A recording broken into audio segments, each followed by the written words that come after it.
Stormclaw is insanely strong this season. It was clearing over pit 140 on the PTR, and it should be pushing well over pit 120 now. With this build, you're going to have insane attack speed, god tier damage, crazy survivability and sustain, and we're even incorporating Eridas for massive AoE, which means it's going to be good for Infernal Hordes or any other content you want to do. So I'm going to break the build down and give you all the details you need to make it as strong as possible. But first, make sure you drop me a like, comment, and subscribe. And don't forget to follow me on Twitch at twitch.tv/screamheart. Now let me break it down for you. Before I get into the nitty-gritty details, let me explain the general gist of the build to you. So first off, if you didn't already know, this is a basic skill build.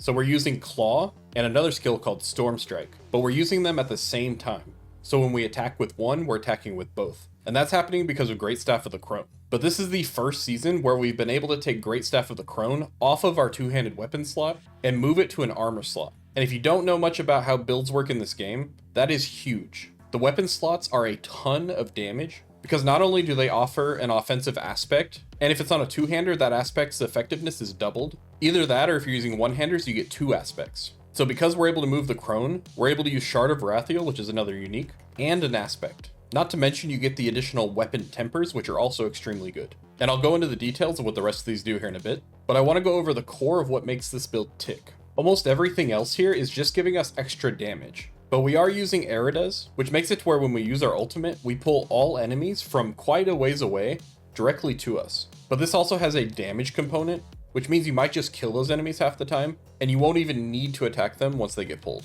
We're also using Ahu and Zon runes, which is allowing us to overpower our attacks. And because we're using Fists of Fate, we're getting a ton of lucky hit chance, and we already have a lot of lucky hit chance because we're using two skills with high lucky hit chance, and those are happening at the same time, and we're increasing the high lucky hit chance with the Fist of Fate. So we're almost guaranteed to proc our Ahu. And with how fast we're attacking, that means we're going to have overpowers all the time. That is assuming the enemies are actually non-healthy, which means we have to drop their HP a little bit before we get the proc. But luckily, when you're fighting groups of enemies, you're going to have at least one enemy at the lower health, so you'll basically always have this. We're also using Brawn over Brains, and this is giving us a ton of maximum life, which is great for our survivability. It comes with a bit of a downside of lowering your max resistances and armor, but it's actually kind of an upside too, because it means you have less gear requirements and it's easier to meet your requirements. But this is also giving us a ton of overpower damage, so it's really good for just dealing DPS. We're also getting guaranteed critical strikes from Purge the Infected, and we're using wild transformations, which means every single time we use our Claw, or every single time we use our Pulverize,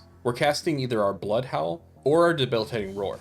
The Blood Howl comes with critical damage multiplier, and the Pulverize comes with reduced enemy damage. But not only that, we're also getting the effects from our skill tree because we put points into them. So we're getting another 25% damage every time we use our Claw, and another 25% damage every time we get the Debilitating Roar. But then our Pulverize itself has another 20% damage increase. So just by using our skills, not only are we getting our shapeshifting bonuses, but we're getting a whole plethora of other stuff. So if I didn't make it clear, Claw is the main damage source in the build, and we're going to be spamming this like crazy. But realistically, a lot of the damage is actually coming from Storm Strike, which you'll see in the skill tree, but you won't see here. Our ultimate is Petrify, and this is going to stun all enemies. And because we're using Eridas, it's going to pull everything in when we use it. And the cooldown is going to be very short because we have Calm Before the Storm, which is another lucky hit chance. And like I said earlier, we have a ton of lucky hit chance. So we're going to have our ultimate all the time. So not only is that good for pulling in enemies and stunning them, but it also increases our damage against enemies. So it's just another multiplier. We're using Earthen Bulwark just to break from CC if we need it. So this is really just one you don't want to use unless you absolutely need to break free from like a freeze or something like that.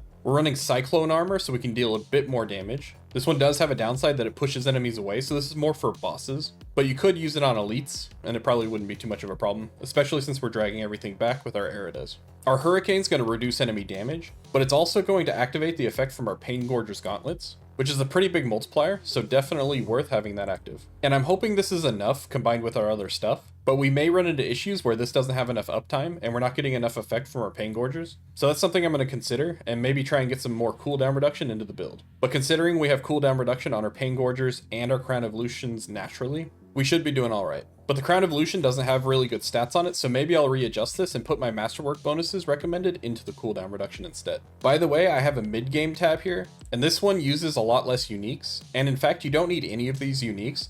These are just some nice early game options that you could possibly get and use. But if you don't have the uniques, it's totally fine. The only unique you absolutely have to have is the Great Staff of the Crone. And this can be on the weapon slot or on any of the Chaos Armor slots. so it should be really easy to get the build off the ground. If you're not using Mad Wolf's Glee, I recommend Juggernaut early just to get your armor. And for your pants, honestly, anything defensive is fine, but I think Vigorous aspect might be a good one to go with. Either that or Undying, so you get some extra healing. I also listed some early game runes for you guys. Nothing too crazy, just some movement speed. And Teb, since we're scraping the bottom of the barrel, but I did add them there to try and be helpful. And for the Paragon board for the mid game, I stripped it down as much as possible, so there's actually 83 points left over, which means you can get to this fairly easily in the season. Basically, this is where I'd be at on day 2 usually, so it's not that hard to get to. All right, back to the endgame tab. So for our Spirit Boons, we're doing Gift of the Stag, Iron Feather, Avian Wrath, Energize, and Calm Before the Storm. We already talked about Calm Before the Storm. Energize is being used because we're using Overabundance, and since we're using the Shard of Wrathiel, our skills are going to have a spirit cost, and when paired with Crown of Lucian, it might actually get to the point where we actually burn through our spirit, whereas normally in this situation with using Shard, you probably wouldn't burn through your spirit, but this might be the difference. So we're going to keep the Energize just to make sure our spirit stays full, and to keep our Overabundance maxed out, which is a huge 300% multiplier. But if for whatever reason you find that you can use Crown of Lucian and not need this, you can move this elsewhere. The reason for Gift of the Stag is that spirit, like I talked about for Overabundance, but the main reason is that maximum spirit is what we're using to scale adaptability, which is a big damage multiplier. And this is probably a good time to mention this because I'm talking about maximum resource. If you decide that you want to have Cataclysm in the build, that's going to be really good for AoE situations, for example, Infernal Hordes. Although you can do the AoE just using Erides, it might be slightly more effective to use Cataclysm. And Cataclysm also scales with maximum resource through our Ancestral Guidance Paragon node, so it's a nice synergy. And you're going to have quite a bit of damage from Cataclysm without much investment. For our other Spirit Boons, Iron Feather is just there for some more maximum life, but this could easily go into attack speed if you wanted to, or you can move it around for more survivability from Deer, or more survivability from Masochistic, which makes us heal when we attack enemies. But we're not getting as much benefit from Masochistic right now because we're not using Tempest Roar, which means our Storm Strike is not going to be a werewolf skill in this one. For the gear, we're going with Paingorger's Gauntlets, and these have a massive damage multiplier. And by multiplier, I mean it's not actually a multiplier, it's basically echoing your damage. So you'll see white numbers that are pretty high, but it's a lot of damage and these are definitely worth using. But if you specifically want to see really big numbers, you could just swap this out for like Air of Perdition or something just to get a big multiplier, but this is the ideal way to run it. We're using Shroud of False Death on our chest piece, and this is because we get one more passive on each of our passive skills in the skill tree just by having this on, which is very powerful. We're using Crown of Lucian, which is giving us a massive multiplier. If you have any issues with Spirit, which you shouldn't have in this build, but if you do, this is the item to swap out, and you could easily run just a simple damage multiplier or another Chaos Armor, whatever you want to run. Like I mentioned before, Fist of Fate, this synergizes extremely well with the build, and this also has a massive damage multiplier on it as well. I think it's 80%. Of course, if you actually read the text, it fluctuates and it's RNG, but it averages to 80%. Then we've got Great Staff of the Crone, and if you've used Stormclaw before, moving it from the two-hander to the armor reduces the raw stats on it, which means we need to put everything we can into chance for Storm Strike to hit twice. Whereas normally before, if you put any bonuses into it, it would end up overcapping and being over the 100% and wasting it. So make sure you get as much as you can into that. And the second best thing is going to be your ranks to basic skills. For our one-hander weapon, we're using Shard of Wrathiel, and this is really nice because it's a massive damage multiplier, but it's got a lot of raw stats that are really good for us. So ranks to basic skills, basic attack speed, maximum resource, all stats, all of it synergizes really well with the build. Not to mention the fact that it makes our skills cost spirit, which is actually important in order to activate certain things like Ancestral Guidance, or anything else that requires spending spirit. On our amulet, we've got the adaptability that I talked about, and again, Erides as well. And just to note on Erides, for the masterworking, you can see it when you hover over the item here, but actually it's easier to go in the gear stats and look at it. So you can see that I put all the bonuses into willpower. Normally, when you have an Erides, you put all the bonuses into your ultimate cooldown reduction. But because we're going to have such high lucky hit chance, I opted for the willpower instead, but if you feel like you want the cooldown reduction, it's totally fine to go that way. Then for our other ring, we're going with Overcharged Aspect. This isn't my favorite aspect because it requires a buildup for each enemy, but because we're attacking so quickly and we're going to be proccing lightning bolts and stuff, this should generate pretty quickly, and I believe it's the best multiplier for this slot. Although something like Ring of Starless Skies would be totally fine. And then in our offhand, we've got Aspect of Moonrise. And this is just another big damage multiplier, but it also gives us some attack speed. And you'll see that we are completely maxed out on both caps of attack speed because we're getting the cap 2 attack speed from the basic attack speed here. We're getting werewolf attack speed in 3 of our slots, and that is also cap 2. Then in one of our rings, we're getting attack speed in cap 1. We're getting attack speed in cap 1 on Paingorger's Gauntlets. attack speed and cap 1 for our Fists of Fate, and there's also some attack speed built into not only Moonrise, but also into our base Claw skill. So one way or the other, you're going to be able to get all of your attack speed fully capped out. In fact, in a highly optimized build, there might be a situation where you end up replacing a werewolf attack speed with an overpower damage. Like I said before, for our runes, we're going Ahu Zan, and that's for the overpower. But for our other runes, we're going with Igni Cox. Now these runes I'm not super excited about, but they do synergize pretty well in one way. So like I'd said before, we're going to be using our Pulverize in order to trigger some extra damage. So when we use that, we're getting a spike of extra damage, which synergizes with this, which also gives us a spike of extra damage. But it only lasts for 1 second, and I do have concerns about using it with Petrify, so we'll have to see if it causes us any issues, because we need to be attacking when that happens. So if there's even a half-second delay, we already lost half of what we're getting from this, so we're going to need to play it by ear and see how it works. Worst case scenario, we swap this over to the Om rune, which gives us a 15% damage consistently. Now I pretty much already went over the Chaos perks, so I'm not going to go back through those. But I will note, if you guys don't know already, you get your unique Chaos perks from killing the boss that costs 666 in the Infernal Hordes. For our gems, we're going Ruby on the weapon, Sapphire on the armor, and then Diamonds and Skulls in our accessories based off of what we need. And to be honest, we probably don't need any of them, because when you're using Bronze over Brains, it's extremely easy to hit your caps. Now make sure you guys click on the link underneath the video and go down and check all of the additional info I've got.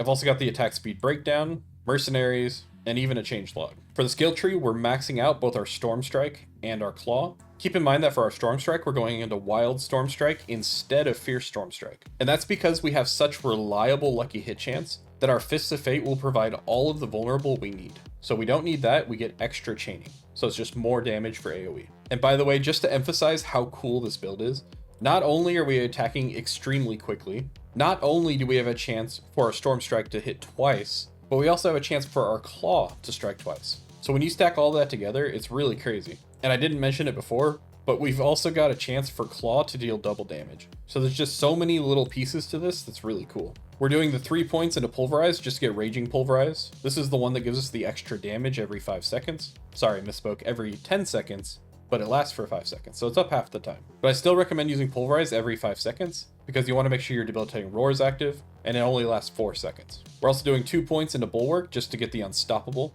This is really just a backup, so you don't need to use it anytime you're not CC'd. We've got the Cyclone Armor for the extra damage to enemies. Again, mostly for bosses. Our Blood Howl, we're going to Innate Blood Howl, and this is giving us 25% more damage. And keep in mind this happens every time we change over to Claw, which means that we are guaranteed to get the 25% extra damage anytime we're attacking. Same thing for Debilitating Roar. We're getting Innate Debilitating Roar for the extra 25% damage. And anytime we use Pulverize, we're triggering this. We're running Hurricane and getting the Savage Hurricane for the damage reduction. We're maxing out Electric Shock, and this is good for the damage. And it's also good for the CC because that plays into our other passive here called Natural Disaster. But one thing I'm not sure about is my Bad Omen. Right now I'm using Bad Omen and Electrocution. With how much lucky hit chance we have and how fast we attack, I thought this might actually be useful. But if I decide against it, then I'll just move those points somewhere else. For example, I could go for Max Resource here and get a little bit more of a multiplier on adaptability.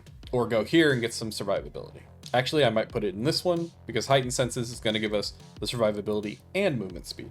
We're maxing out our Envenom for more damage. And by the way, enemies will be poisoned from our Paragon nodes. We're maxing out our ult and getting both additional points. Keep in mind that this has a built-in cooldown mechanic on top of our cooldown that we're already going to do. So it's going to be really easy to keep this ult up. We're maxing all 3 of these passives for some extra damage. Same with Catastrophe and Quick Shift. And then for our Keystone passive, we're going with Ursine Strength. Now this is another reason why we need to use Pulverized every 5 seconds. Because this lasts 8 seconds, as giving us maximum life, increased damage, and increased overpower damage. So very good. For the Paragon boards, we're going to start with the Electrocution Glyph. And if I decide against the Bad Omen, then I'm going to swap this out. Up from there, we're going with the Heightened Malice board, and we're putting on the Spirit Glyph here. Moving to the left from there, we're putting on our Sinister Tendrils board. And here we're going with Earth and Sky Glyph. And this is where we're getting our poison from, so it's pretty important to have this if you want to start doing some good damage. Moving across to the right, we're getting our Thunderstruck board, and here we're going with our Fang and Claw Glyph. And we have guaranteed crits, so let me edit this real quick. I need to remove the extra critical strike chance here, just so we have a couple extra points. All right, now that that's done, we're going to move down. And for our final board, we're going with Ancestral Guidance. And here we're running the Dominate Glyph. For the Mercenaries, I go with the standard setup, go for Rahir with the resistances, and down to Inspiration for the extra damage. Although it is fairly easy to hit our resistances and armor in this setup, so if you don't need Rahir at all, it is totally fine to change him over to Subo, and that allows you to see all the enemies and resources on the map. And then for our reinforcement, it's Variana for the extra attack speed, but if you get capped out without it, then you can change over to the little demon dude, and he'll give you some damage reduction. And that is about it. I really went in depth on that one, didn't I? I hope you guys enjoy the build. It's going to be insanely strong this season, so I definitely recommend trying it out, especially if you're a Stormclaw fan. Although if you're not a Stormclaw fan, this is the best season you could possibly try it. Make sure you guys like and subscribe, and leave me a comment below letting me know exactly what you want to see next so I can get to that. Also, I'd love to see you guys gameplay of my builds, so join our Discord at discord.gg/screamheart and post a clip in the Discord. Thanks for watching, and I'll see you guys in the next one. Daddy Druid out. Subscribe to Screamheart. He's more than an old fart. He makes lots of fun builds. I promise his streams chill. He should probably be faster. Come watch this disaster.